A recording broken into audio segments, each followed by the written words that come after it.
All right, guys, we're back for section 10 of our criminology class, and we're going to talk about life course theories today, or why people's and how people's offending changes over the course of their life. Here's our funny internet picture of the day, and it's particularly important today as I'm spending the rest of today, after I'm done recording this video, grading papers for my criminology class. So, papers I know are terrible to write, but they're also, trust me, terrible to grade at the same time. So, life course theories describe offending over time and why some people offend more than others, or earlier or later than others. But it's looking at really these 5 key components of any criminal kind of career, if you will. Onset and desistance are when you start and when you stop, right? So when do you start becoming deviant or criminal? Not all deviance is criminal, but all criminality is deviant, if that makes sense. So when do you start with your criminal or deviant career, and when do you stop? Frequency is how often you commit deviant acts or criminal acts within that time frame. Intensity is how kind of how big the crimes are, right? Are you committing things like, shoplifting and truancy, or are you committing, car thefts and murders?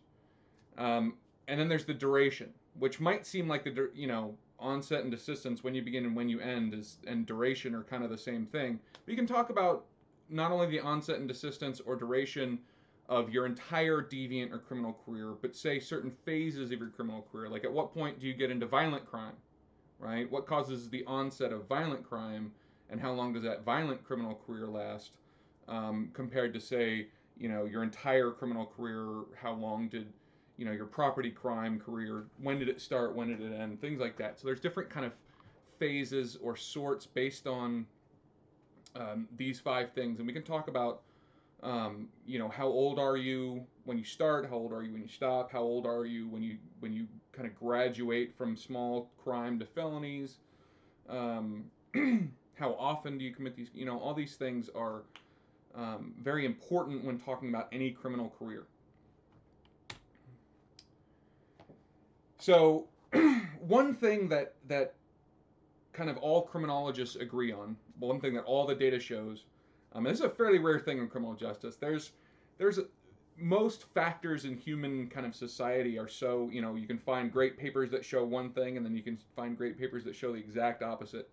But one of the few things that criminal justice, like all the data agrees on, is this curve.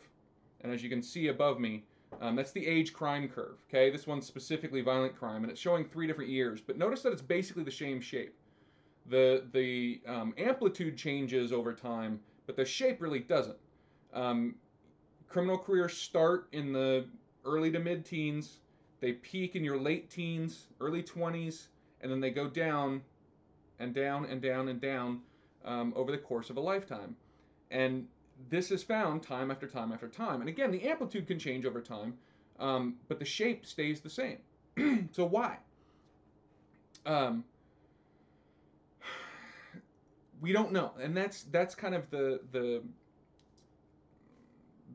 point of these life course theories, is that we don't know exactly why this age crime curve happens. Lots of people have great ideas, but we haven't been able to find, like, oh yeah, it's this one thing. There's even an argument about kind of when is your self-control set, right? Because we talked in an earlier section about the general theory of crime and self-control. And self-control is something that kind of a lot of different theories, not just the general theory of crime, have started looking at in regards to criminality. So when is self-control set? Well, some people say self-control is set by about the age of 10. Once you hit the age of 10, your behavioral patterns, including self-control, are fairly set in stone.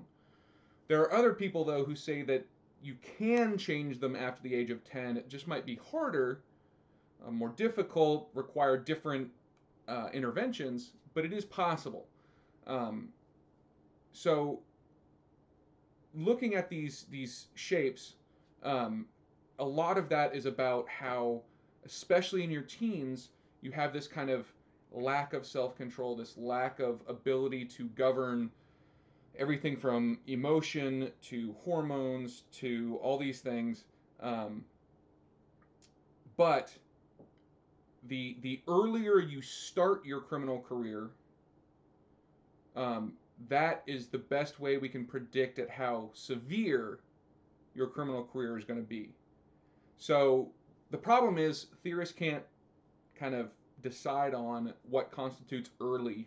Um, Kind of there's a general belief that, say, prior to 14 is early onset. Other people say 12, some people say 16. Like there's, it's hard to define what exactly is early onset.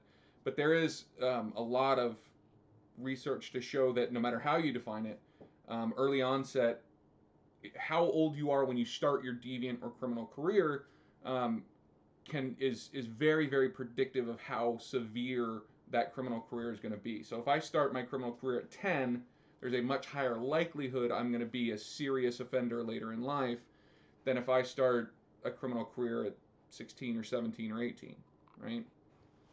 I'll probably, if I start my criminal career that late, it'll probably be a much lower intensity criminal career.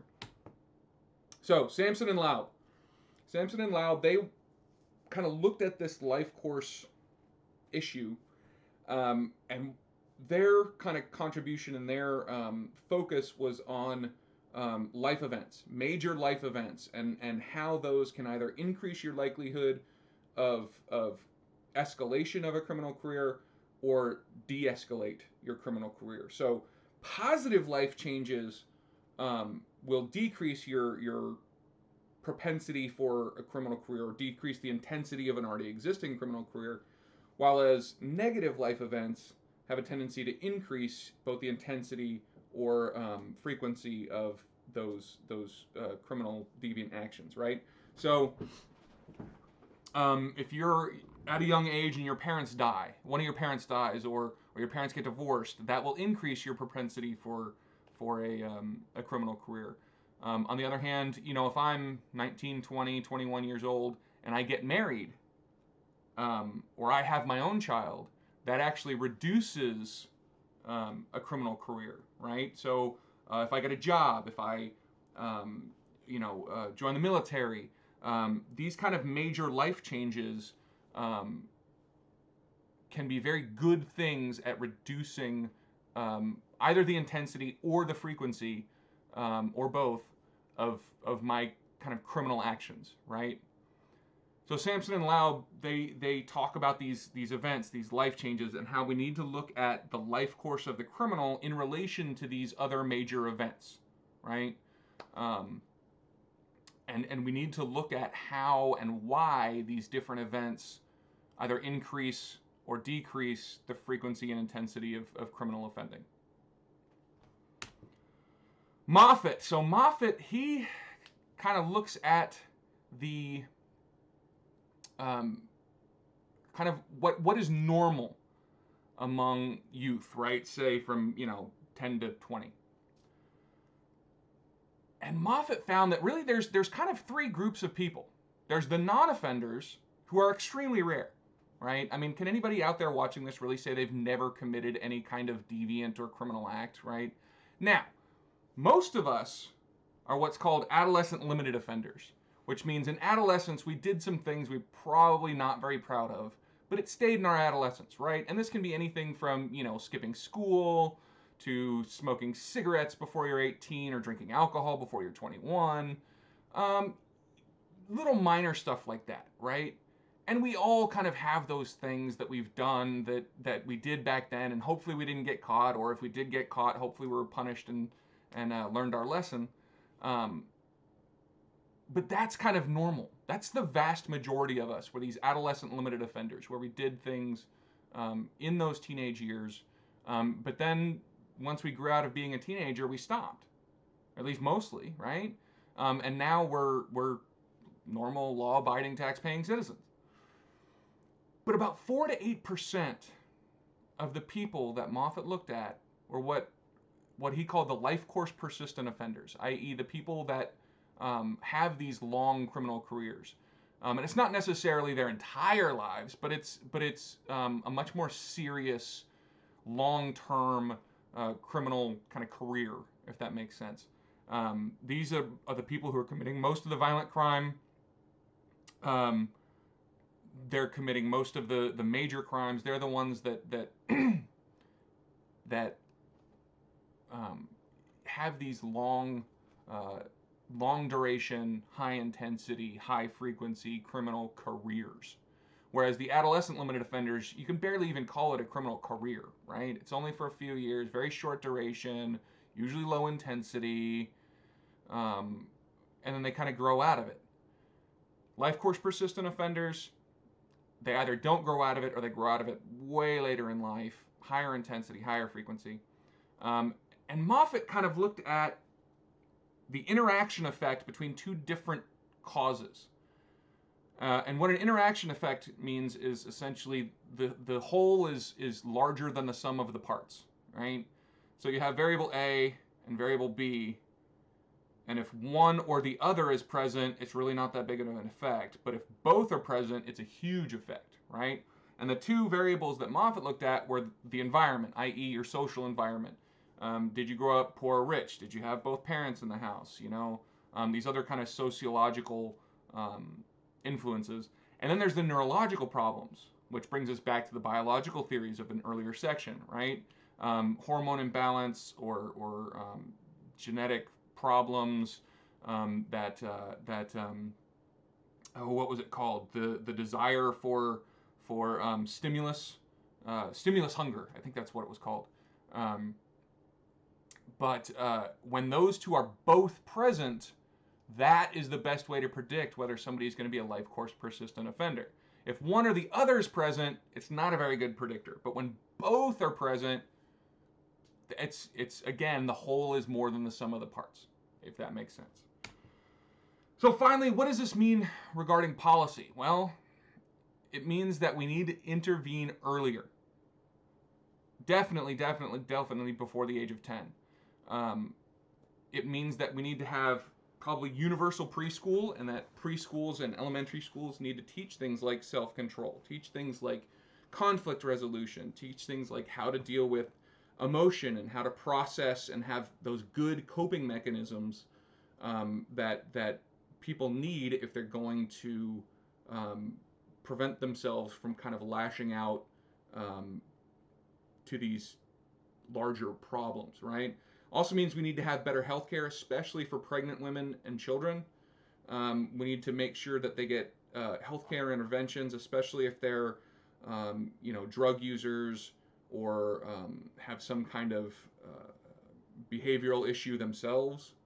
And we need to focus on these early interventions, get with children. If they're showing these early onset problems, the deviant careers before the age of 12 or 14 or whatever, we need to focus on helping them not escalate those careers, those problems. So